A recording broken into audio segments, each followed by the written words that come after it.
Bismillahirrahmanirrahim. Assalamualaikum warahmatullahi wabarakatuh. Perkenalkan, nama saya Imam Bukhari Muslim, NIDN 07100786. Saya dosen dari Pendidikan Biologi Universitas Islam Jember. Pada kesempatan kali ini, saya akan mendeskripsikan mata kuliah. Nama mata kuliah Biologi Dasar, jumlah SKS 4 SKS, ditempuh di semester 1, status mata kuliah wajib fakultas. Capaian pembelajaran mata kuliah adalah menguasai konsep dasar biologi dan pendekatan saintifik yang diperlukan untuk melaksanakan pembelajaran di satuan pendidikan dasar menengah serta studi ke jenjang berikutnya.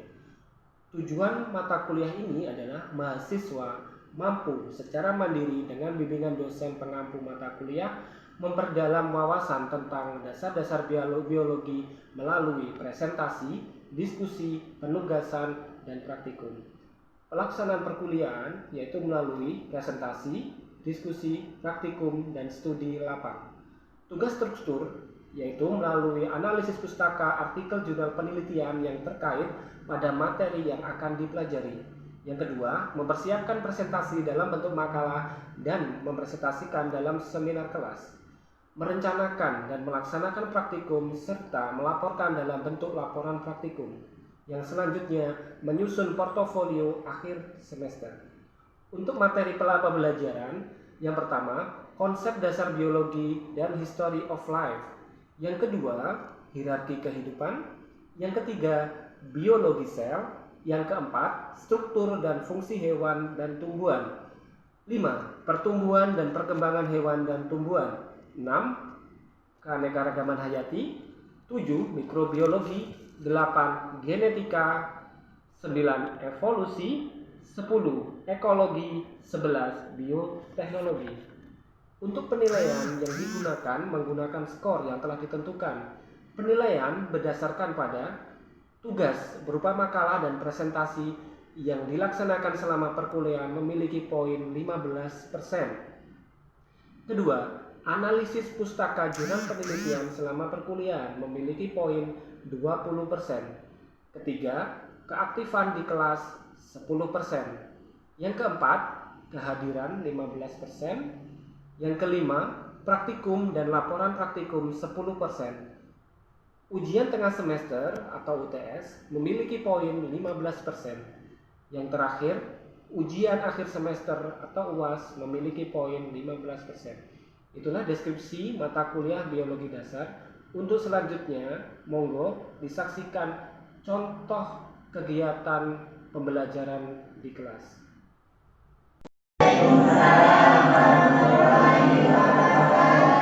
Gimana kabarnya di sore hari ini?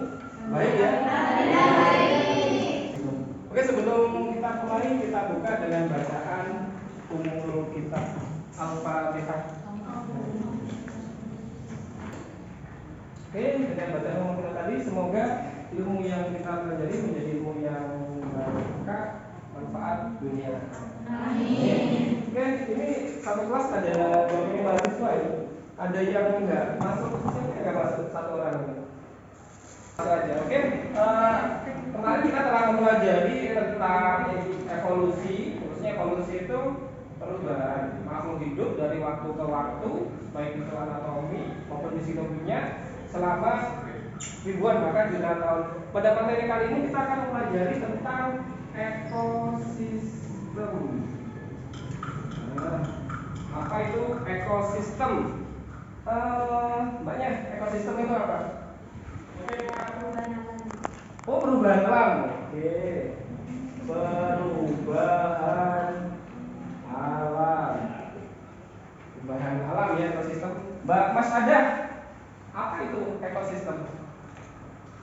Hubungan timbal-balik antara abiotik dan biotik. Oke, jadi ekosistem itu hubungan timbal balik antara komponen biotik dengan komponen abiotik, atau hubungan timbal balik antara makhluk hidup dengan lingkungannya.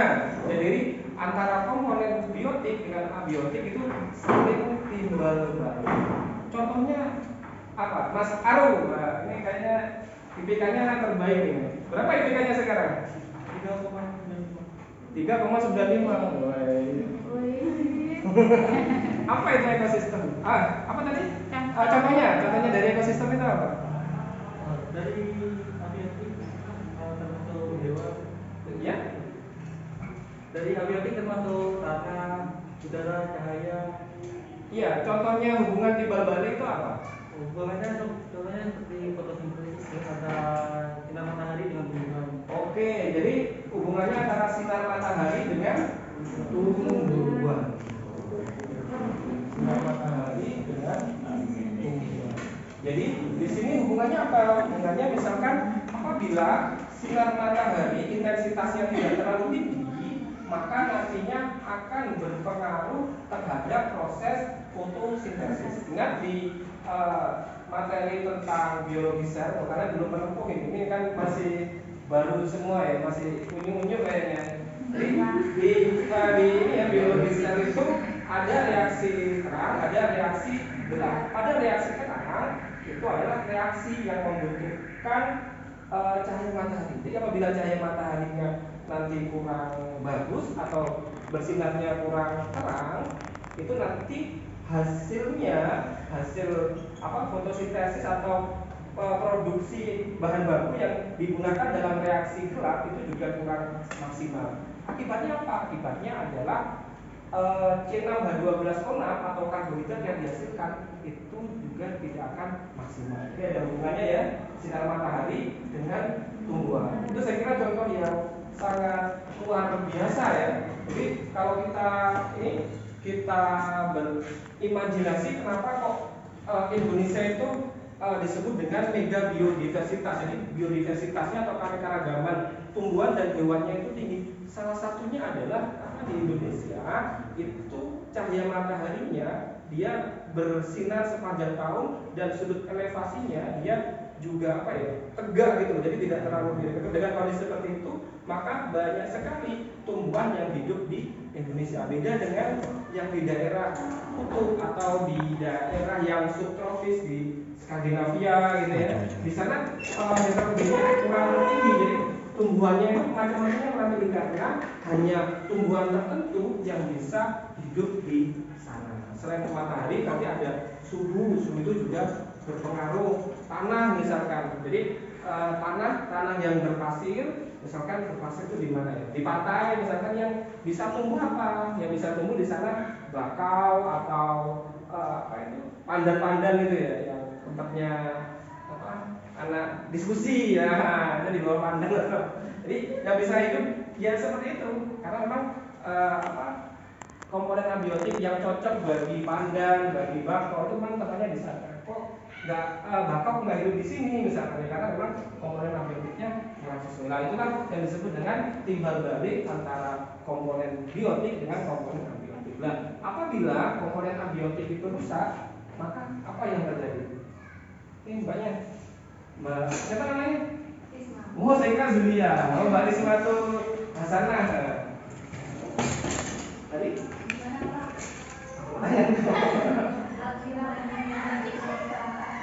Apabila komponen abiotik itu rusak, kira-kira akibatnya apa terhadap komponen biotik? Seperti tadi misalnya contohnya yang untuk fotosintesis itu Bapak, misalnya komponen abiotiknya rusak, otomatis kan mempengaruhi juga pada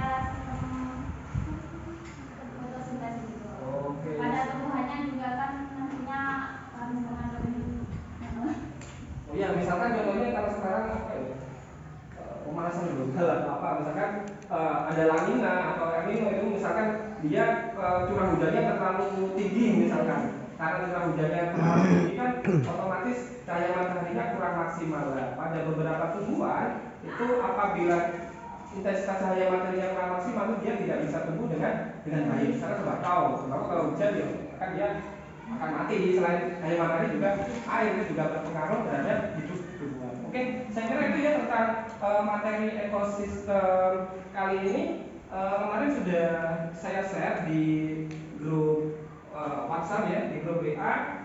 Kita bentuk menjadi 5 kelompok. Jadi di sini ada 19 orang. Kelompok 1 sampai 4 itu satu kelompoknya 4 orang, sedangkan kelompok 5 itu cuma 3 orang karena kurang personel. Monggo untuk langsung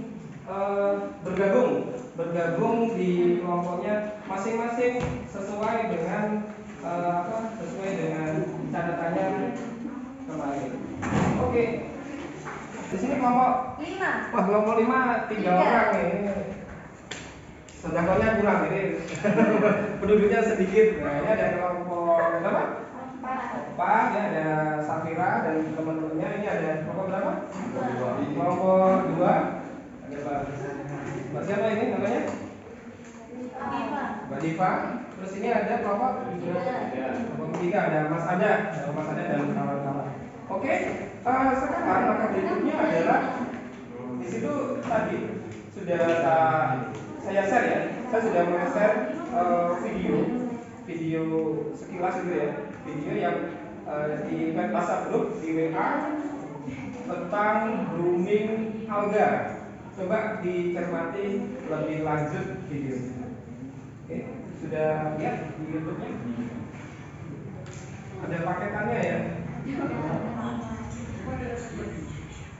Hah? Kertas.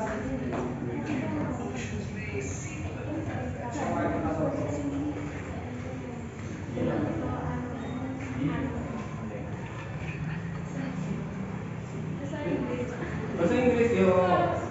Dilihat gambar-gambarnya aja. Terus di kelompok, terus nama anggota, kelompok berapa, terus nama anggotanya. Namanya tak tulis.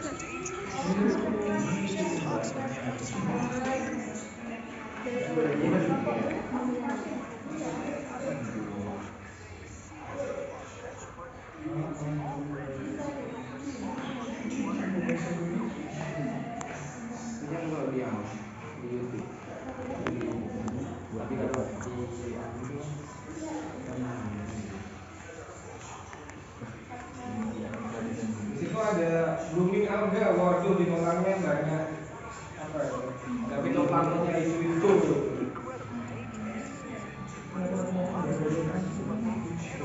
Kita menolong planet kita. Gimana caranya?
Apa sudah cukup kira-kira?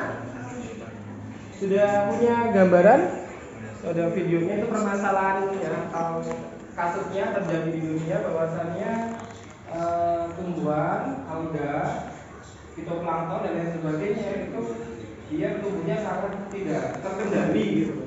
Dulu saya ya pernah penelitian itu di Waduk Lawon, dari atas kayaknya jernih, dibikinkan jadi tapi diteliti lebih lanjut ternyata saya dan kawan-kawan itu naruh benda gitu dalam kedalaman 5 meter itu sudah nggak kelihatan karena kandungan alganya sangat tinggi di sana. Oke, saya kira sudah cukup ya. Itu ada kasusnya Saya mohon dari kelompok ya, ada beberapa dari anggota kelompok saling aktif mengemukakan idenya bagaimanakah cara untuk mengatasi blooming alga itu.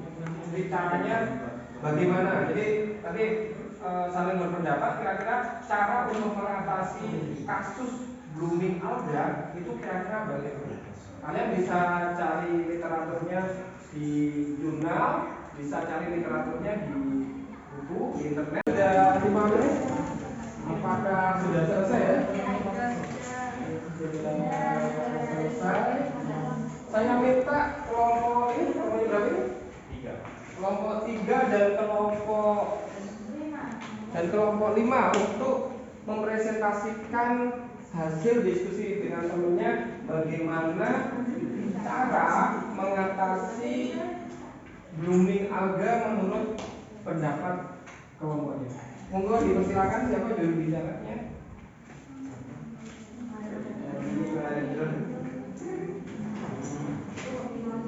Sudah siap?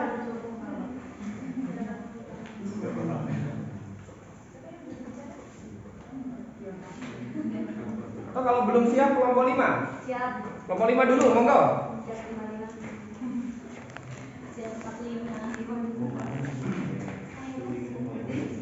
Berdiri aja. Ya. Assalamualaikum warahmatullahi wabarakatuh. Waalaikumsalam warahmatullahi wabarakatuh.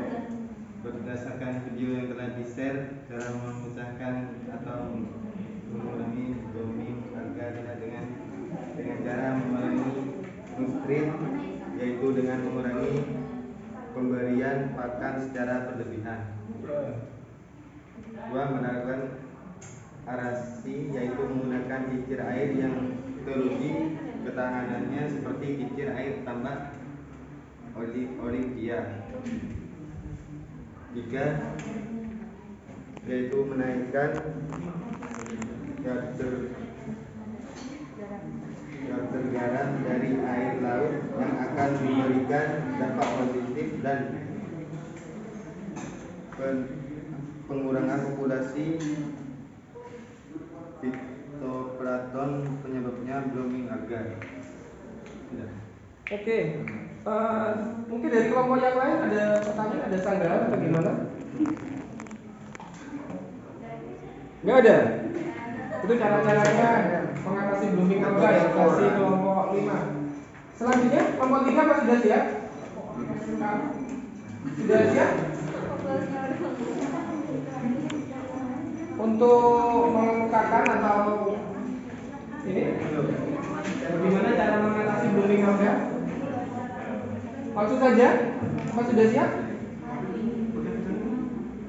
Langsung dibaca. Baik, dari kelompok 3 kami sama dengan kelompok 5, cuma berdasarkan dari video alga dapat diproses sebagai bahan bakar dari alga menjadi biofuel yang dapat digunakan sebagai bahan bakar kendaraan sebagai pengganti fosil biofuel.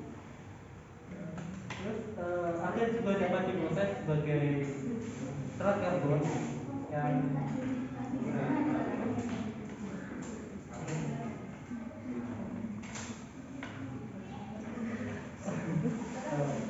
yang dapat diproses sebagai pembuatan baja karbon.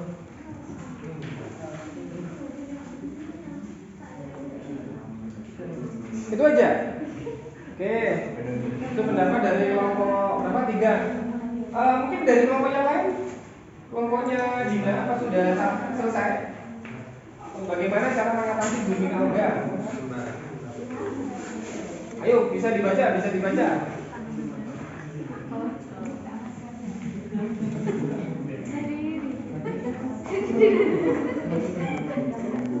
Mancel, tawat dulu.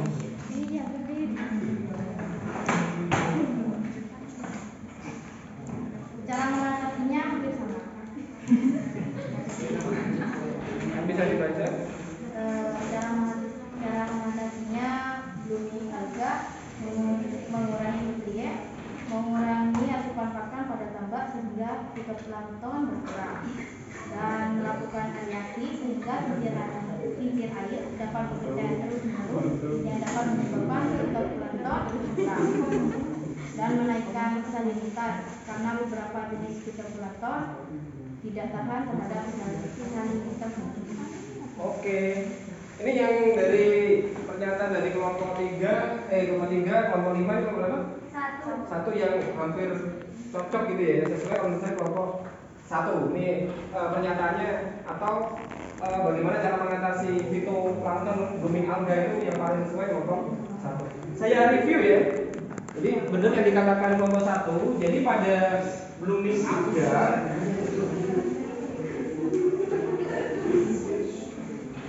pada blooming alga ini memang nutrisi atau unsur hara yang terdapat di perairan itu kandungannya sangat tinggi, terutama unsur fosfor, unsur sulfur, terus nitrogen. Kenapa kok bisa seperti ini?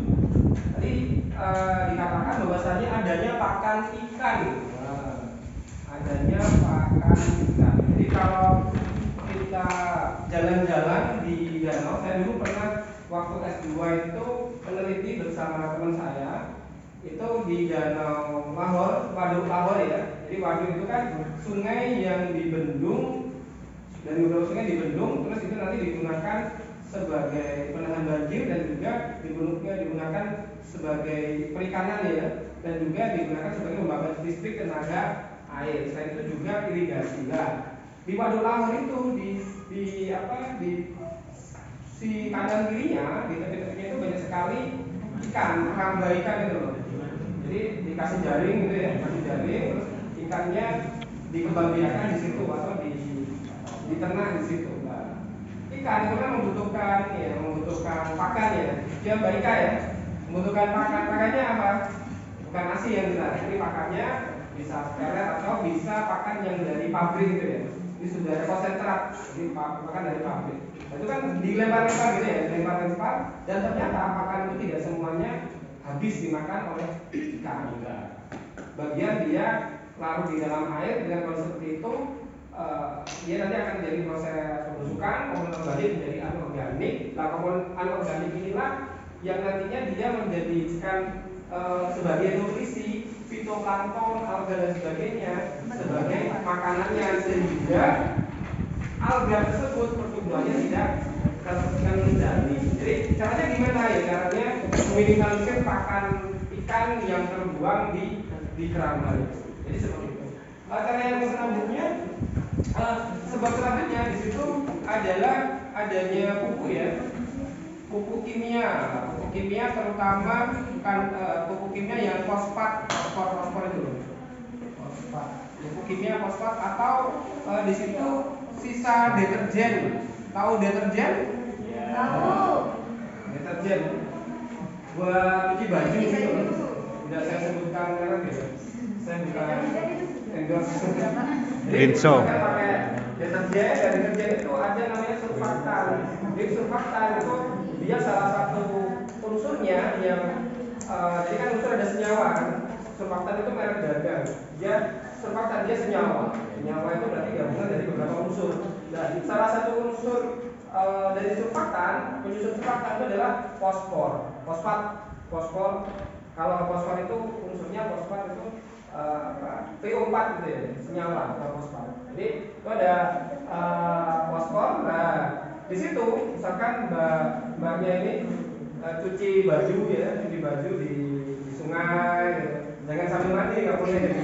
Cuci baju di sungai atau cuci baju di rumahnya sendiri itu kan tidak airnya kan biasanya tidak meresap semua. Jadi terkadang airnya mengalir di selokan ke sungai nanti dia masuk ke danau atau masuk ke waduk itu. Jadi dengan kondisi seperti itu menyebabkan air yang ada di waduk, air yang ada di danau itu kandungan anorganiknya, kandungan nutrisinya dia tinggi, karena fosfornya tinggi. Itu juga sebagai pakannya fitoplankton atau alga. Selain itu pupuk kimia. Nah, pada waktu pupuk kimia itu yang petani, misalkan petani padi itu kan airnya enggak ini ya, airnya enggak biasanya nggak kering kan, ada airnya walaupun sedikit-sedikit. Padi itu bukan ini, grup band.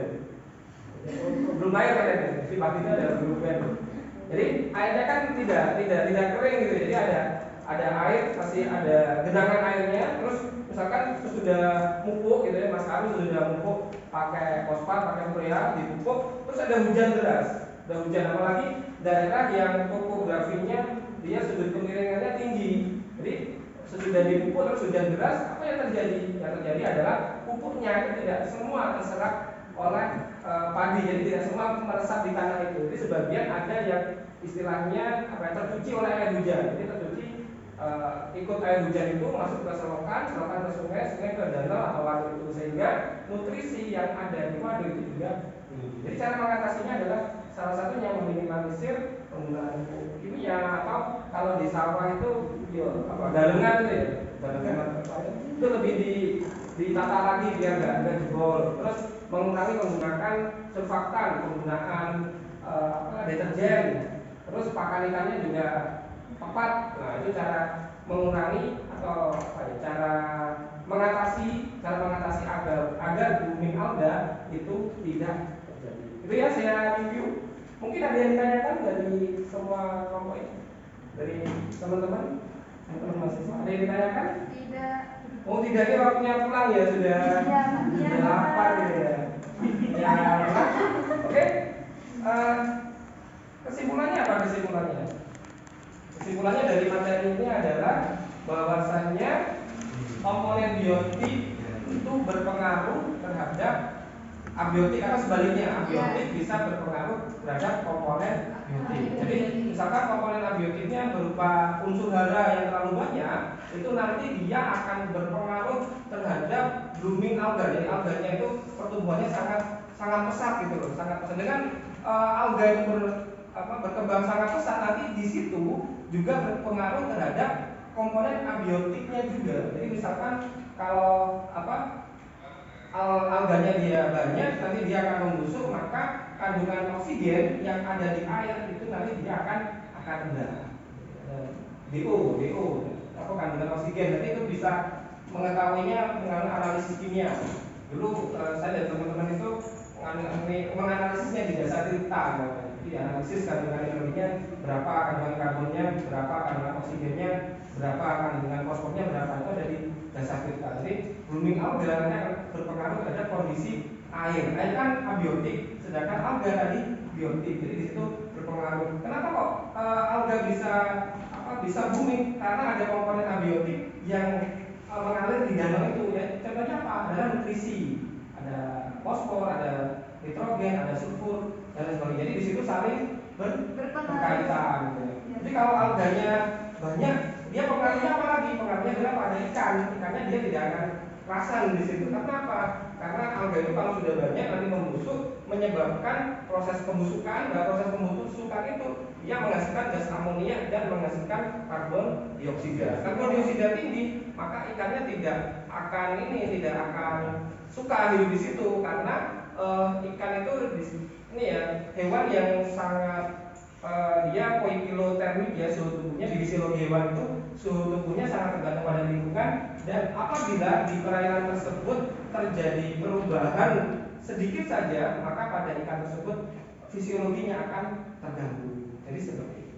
Itu untuk review. Sudah paham? Oke. Di grup sudah tak kasih tugas lagi. Tugas toh ya, karena saya rada tega ya. Ini tugasnya ada ini ya, ada analisis pustaka untuk materi berikutnya. Materi berikutnya apa? Materinya adalah bioteknologi. Nanti dikerjakan di rumah. Kenapa kok ada post-test? Agar ada analisis pustaka, agar pada materi berikutnya kalian sudah siap. Oke, saya kira itu saja. Ada yang ditanyakan? Tidak ada ya? Terima kasih atas perhatiannya. Mohon maaf atas kekurangan. Kita tutup dengan bacaan Alhamdulillah. Terima kasih. Salam.